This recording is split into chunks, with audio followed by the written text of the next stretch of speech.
بسم اللہ الرحمن الرحیم۔ ناظرین، آج کا یہ تیسرا ویلاگ ہے اور سبجیکٹ ہمارا ایک ہی چل رہا ہے، سیدنا صدیق اکبر۔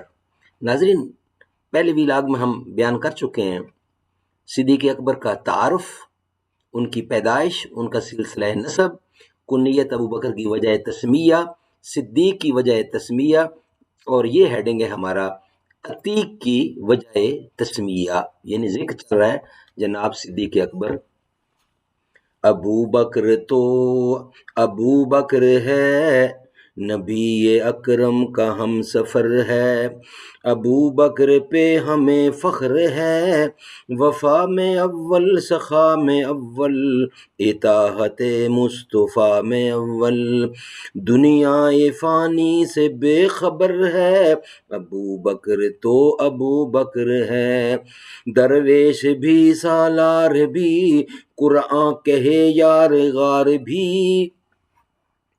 ناظرین، کی وجہ تسمیہ یہ آج کا ہمارا ہیڈنگ ہے اور ڈسکس اسی پہ ہم کرنے کو جا رہے ہیں، اور یہ آج کا ہے تیسرا ویلاگ۔ ابو بکر کے اسم گرامی کے بارے میں اکثر محدثین کا خیال ہے کہ آپ کا نام عتیق تھا۔ عتیق کا مطلب ہے آزاد، جبکہ بیشتر محدثین اکرام کا خیال ہے کہ عتیق آپ کا لقب تھا، اور اس ضمن میں عائشہ کی روایت بیان فرماتے ہیں، یعنی عائشہ سے مراد سیدنا عائشہ صدیقہ رضی اللہ عنہا کی بات ہو رہی ہے۔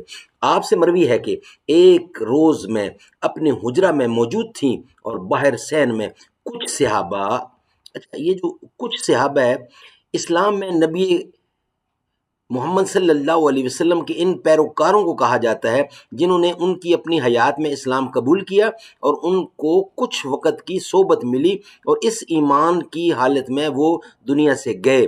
بعض صحابہ نابینا بھی تھے اور بعض لوگ جنہوں نے اسلام قبول کر لیا مگر محمد مصطفیٰ کے دور یا بعد میں مرتد ہوئے اور پھر اسلام قبول کیا تو ان کو صحابی نہیں کہا جاتا جو مرتد ہوئے۔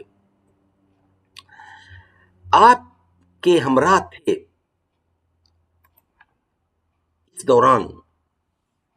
اس دوران میں ابو بکر آئے تو آپ نے فرمایا جو لوگ کسی عتیق یعنی آزاد کو دیکھنا چاہیں وہ ابو بکر کو دیکھ لیں۔ عبداللہ بن زبیر سے مروی ہے کہ محمد بن عبداللہ نے ابو بکر کے بارے میں فرمایا کہ اللہ نے ابو بکر کو آگ سے آزاد کر دیا ہے، چنانچہ آپ کے اس فرمان کے بعد آپ عتیق کے لقب سے بھی مشہور ہوئے۔ لیس بن سعد سے منقول ہے کہ ابو بکر کو عتیق حسن صورت کی وجہ سے کہا جاتا ہے۔ بعض علماء کا قول ہے کہ چونکہ آپ کے نسب میں کوئی بھی ایسی بات نہیں جو عیب سمجھی جا سکے، پس سلسلہ نسب کے بے عیب ہونے کے سبب آپ کا نام عتیق مشہور ہوا۔ ناظرین، اس کے اندر ایک ذکر ہے عبداللہ بن زبیر کا۔ عبداللہ بن زبیر جن کا لقب حمامۃ المسجد، پیدائش 1 وفات 73 ہجری یہ ہے، اور یہاں پہ آگے جا کے ایک ذکر آتا ہے لیس بن سعد۔ ناظرین، شیخ الاسلام امام الحافظ امام العالم ابو الحارث لیس بن سعد بن عبد الرحمن الفہمی النقشبندی محدث، مفسر، عالم اور فقیہ تھے۔ 2 صدی ہجری میں امام لیس بن سعد مصر سمیت علماء اسلام کے استاد تسلیم کیے جاتے تھے۔ علم حدیث میں اور فقہ میں اپنے عہد کے یکتائے روزگار میں سے تھے۔ اپنے عہد کے تقریباً سبھی علماء حدیث نے ان کے سامنے زانو تلمذ اختیار کیا۔ امام لیس بن سعد ممتاز طبی و تابعین میں شمار کیے جاتے ہیں کہ جن کی مجلس درس سے جلیل القدر علماء اور محدثین نے اکتساب فیض کیا، علم و فضل فی الدین، سبحان اللہ۔ ناظرین، آج کا ویلاگ یہ والا کمپلیٹ ہوا۔ ہمارا نیکسٹ ویلاگ ہوگا حضرت ابو بکر کے والد، ان کا ذکر ہوگا مگر نیکسٹ ویلاگ کے اندر۔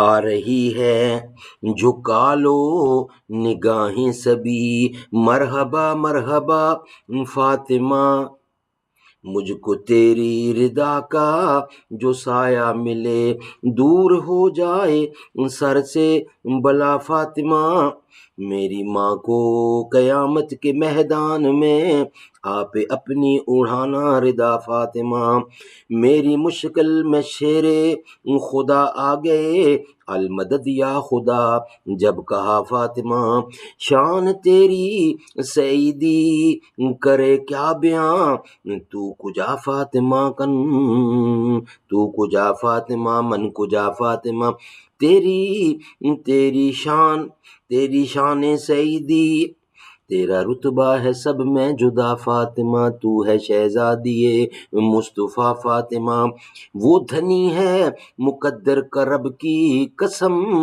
آپ کے در کا جو ہے گدا فاطمہ۔